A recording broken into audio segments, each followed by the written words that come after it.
So, hello guys! Pagkatapos ko nga pala sa work kahapon is dumiretso ako dito sa Bucon, Manila 25 sa Mega Mall.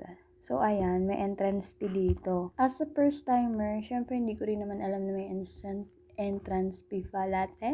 So, yung mga kaibigan ko hindi na sila pumasok kasi nakapang school sila. Pagkapasok ko, hinanap ko talaga yung booth ng 10-20 and ayan. 'Di ba? Ang ganda. Ang ganda talaga ng boot nila, yung color combination. Kahit yung mga model niya dyan naka-pink, yellow, and light blue. Hinanap ko talaga siya kasi nga gusto ko talaga sa kanya mag-thank you in person. Dahil nga 'di ba binigyan niya ako noon ng liquid foundation, tsaka ng toner, ganyan.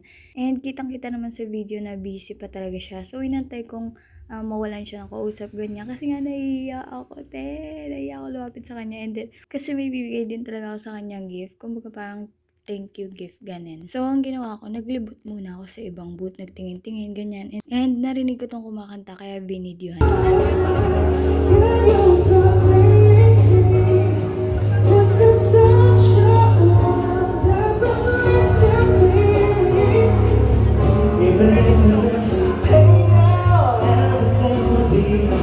So, ayan. Ito na yung pangalawang balik ko sa store nila and nagtanong-tanong ako sa staff nila, ganyan.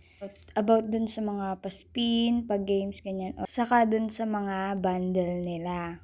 So, ayan. Dito habang nagpipicture ako, narinig ko tinawag yung pangalan ni Ate Leticia dun sa may parang stage nila. So, agad-agad akong pumunta. Syempre, Leticia. OA na kong OA, pero ito siya. Oh, di ba? Kasama niya yung mga host dyan ng Bucon. So, ayan, may picture kami. Eme. Ganda niya, oh. Bagay na bagay sa kanya yung suot niya, tsaka sa event talaga. So, syempre, after, bumalik na ulit ako sa 1020 booth and kita naman sa picture na busy pa si Ma'am Jamelia Ching. Hindi pa tayo makasingit. Kasi marami pa nagpapapicture sa kanya, marami pa siyang kinakausap na customer, ganyan. So, ayan, brand ambassador talaga nila si Ate Leticia at si Miss Kamangyan. Ate ko, bakit di ka naman pumunta? Hinahanap kita eh. Hoy! Salamat! Charet. Namimiss ko yung mga ganun mo eh. Yung mga sa, vlog ni Miss Kamangyan. Ganun kasi siya magsalita. Tapos lagi siya may salamat. So, ayan, habang busy pa si Ma'am Jamelia, nag-selfie-selfie muna ako dyan.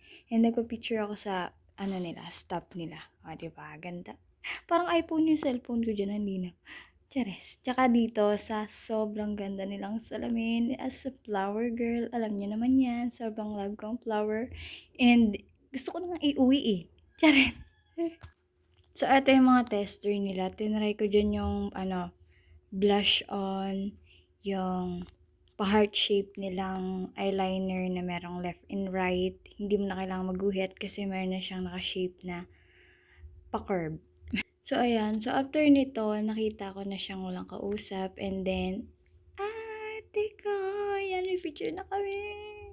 And binigay ko sa kanya yung gift ko. Hindi, ito, minayday niya, nakita ko. Sobrang friendly niya, guys. And ito, pinakilala niya pa sa akin yung best friend niya. Ang dami niyang chika sa amin dalawa. Then sabi niya, kanina pa daw niya ako nakikita. Tapos parang nalimutan niya kung saan niya ako nakita, ganon. Pwede pa naman kayo nakikita sa personal. Pero siguro natandaan niya yung mukha ko doon sa video ng product niya. Tapos Facebook, ganyan. Tapos sabi niya, parang kilala ko to, ganon. Ganon siya magsalita. Tapos parang nahihiya lang daw siya, kaya hindi siya lumalapit. Tapos sabi ko, hala, nahihiya rin po ako, kaya hindi po ako lumalapit. Sabi naman niya, ay, parehas kami nahihiya. Tapos yan, siya mismo yung nag-ayan. Sabi niya, picture tayo dun sa may tapat, ganyan-ganyan. Tapos sobrang bait niya, hindi ko may paliwanag. Basta sobrang bait niya. Basta, ang dami pa niyang chika. Tapos, pinagmamalaki niya pa dun yung gift ko, ganyan. Sabi niya, first time daw niya, parang ang special daw niya kasi binigyan siya ng gift, ganyan. Tapos yan, busy na ulit sila. Mabait din yung BFF niya and sobrang ganda sa personality. Hindi ko may paliwanag. Gusto ko rin maging kasing ganda nila.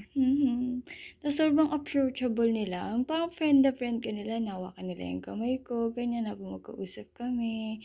Tapos parang alam mo yun, parang magkaibigan lang kami kung kausapin nila ako. Ganun sila. Hindi yan si Miss Jamelia. Hindi yan snubber kahit sa chat talaga. Tapos tinanong niya ako, saan ka galing? Sabi ko, sa work pa po.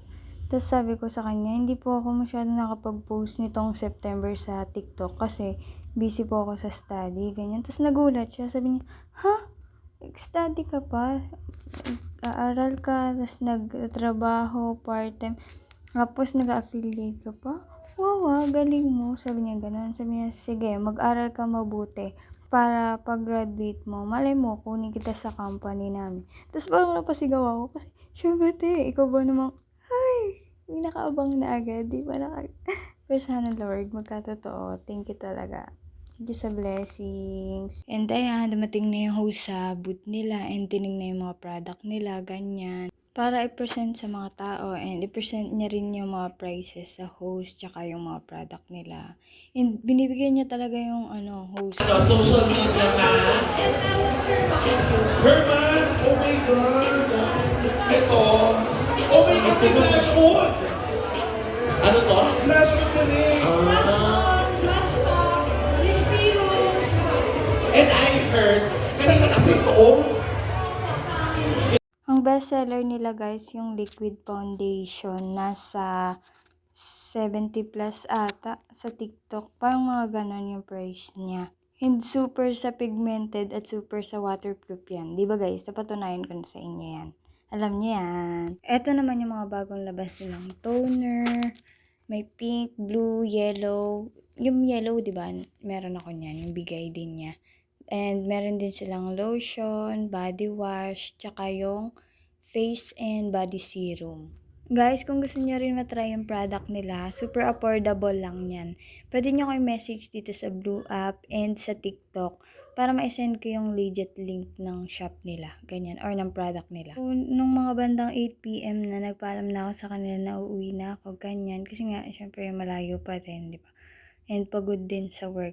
So, eto na yung naiuwi ng ate nyo para akong nanalo sa raffle. Bumili talaga ako ng product nila worth 350 yung bundle nila. And binigyan niya ako ng tumbler, ng face and body serum, tsaka 1 box na pabango nila, hairband, tsaka yung isa pang previous na lavender na pabango nila.